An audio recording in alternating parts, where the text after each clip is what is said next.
kita akan mencoba melakukan praktikum secara virtual. Kita akan melakukan praktikum dengan menggunakan portal rumah belajar.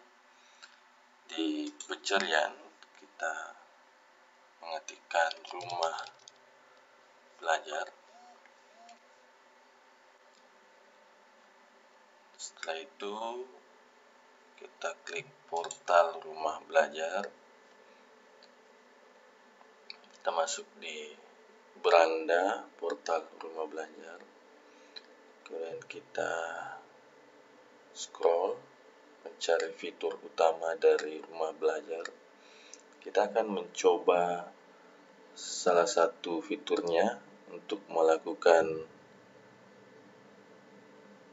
simulasi atau praktikum dengan menggunakan fitur utama berupa laboratorium maya, di mana pada fitur ini merupakan fitur simulasi praktikum laboratorium yang disajikan secara interaktif. Kita coba.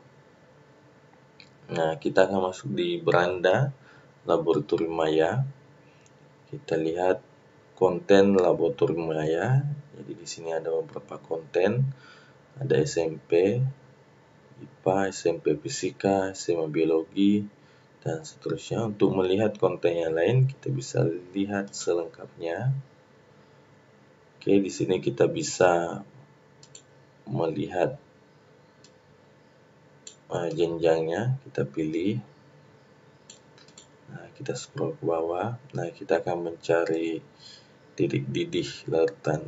Nah, ini kita klik. Selanjutnya kita masuk di penentuan titik didih larutan. Nah, di sebelah kanan ada beberapa menu. Ikon buku ini akan menampilkan teorinya. Silahkan diklik. Nah, ini adalah teori tentang penentuan titik didih larutan. Selanjutnya, ikon tanda tanya ini adalah bantuan. Nah, bantuan ini berisi panduan untuk melakukan praktikum.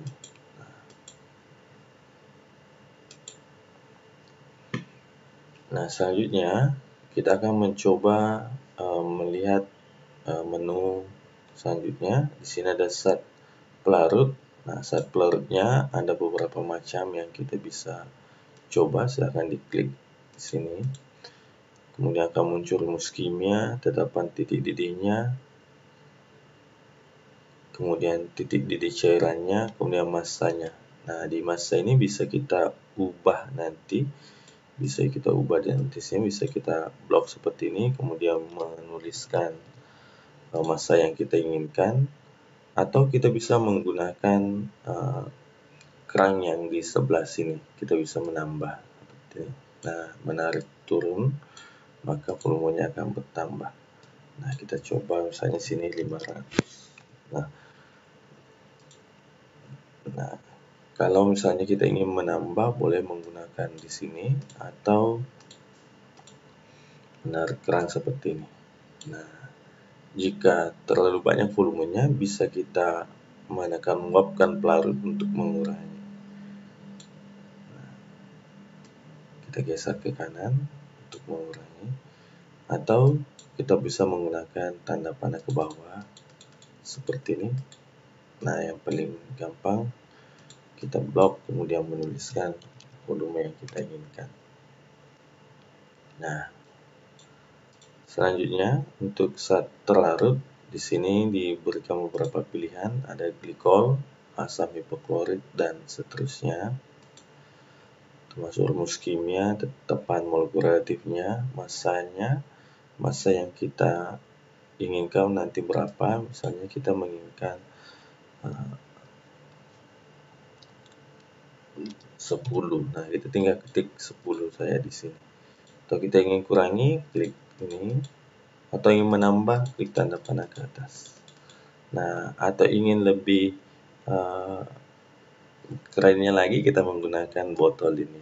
Nah, kita lihat di sini, tuang, drag kiri atau kanan, massanya dapat kita lihat ada perubahan di sana. Kemudian selanjutnya di sini ada pembakaran. Nah, untuk menyalakan api. Nah, kita lihat apinya menyala. Kecil, sedang, atau besar. Nah, kemudian dapat kita lihat nanti titik didih larutannya. Baik, kita akan mencoba salah satu pelarutnya. Kita mencoba pelarut air yang kita gunakan. Oke, pelarut air yang kita gunakan. Kemudian masanya kita gunakan 1000. Oke, saya ketik saja 1000. Oke, selanjutnya yang kita gunakan di sini glikol saja ya, glikol. Kemudian masanya saya ingin mencoba 30 gram. Nah, di sini ada molalitas 2,07. Nah, setelah itu karena kita menentukan penentuan titik didih, kita lakukan pembakaran, kita atur apinya apakah kecil atau sedang, kita pilih sedang ya. Nah, kita tunggu. Ini setelah mendidih di sini, nah, kita akan melihat ini termometernya. Termometernya terus bergerak. Nah, untuk menentukan berapa titik didihnya bisa kita lihat di sini. Nah, titik didihnya 100,54 derajat Celcius.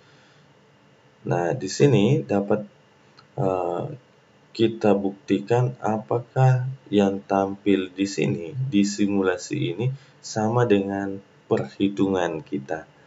Nah, jadi silahkan dibuktikan titik didih pada simulasi ini 100,54 sama dengan perhitungannya. Jadi silahkan dilakukan perhitungan sesuai dengan teori yang ada. Nah, teorinya tadi, rumusnya dapat dilihat di sini. Nah, ini rumusnya. Nah, selanjutnya jika selesai,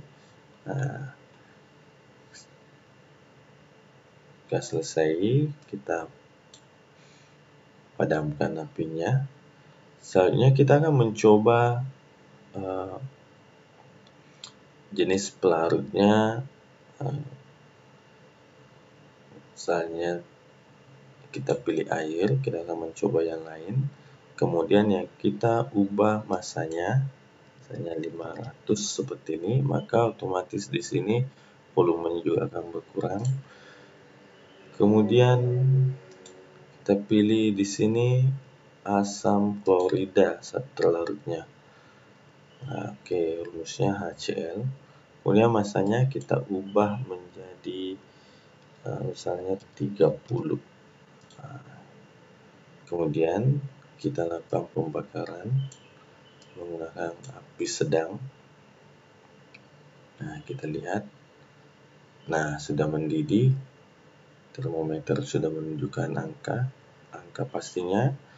Kita lihat di sini. Nah, titik didih larutan itu berada pada 101,43 derajat Celcius. Nah, selanjutnya silahkan untuk mengeksplor lebih lanjut dengan menggunakan pelarut-pelarut yang berbeda di sini. Kemudian masanya divariasikan. Kemudian zat larutnya silahkan dipilih sesuai dengan zat larut yang tersedia. Kemudian massa pelarutnya silahkan dikondisikan berapa yang diinginkan. Kemudian dilakukan pembakaran nanti dan titik didih larutan. Selanjutnya, silakan dilakukan perhitungan untuk membuktikan titik didih ini. Apakah titik didih secara simulasi ini sama dengan di perhitungan. Selanjutnya, kita bisa melakukan latihan soal. Silakan diklik menu latihan soal. Kemudian, di sini diberikan soal. Nah, diberikan soal seperti ini, silakan dikerjakan. Kemudian, dikerjakan, kemudian masukkan jawaban di sini. Nah, saya masukkan sembarang jawabannya, misalnya 100,05 derajat Celcius. Kita cek. Nah, biasanya di sini akan muncul jawaban apakah benar atau tidak. Nah, ini bisa kita lakukan percobaan. Untuk melakukan percobaan, silahkan lakukan percobaan, klik. Nah, kita akan kembali di percobaan tadi. Nah, silahkan dilakukan percobaan lagi. Oke. Demikian cara singkat menggunakan laboratorium maya pada portal rumah belajar dalam penentuan titik didih larutan.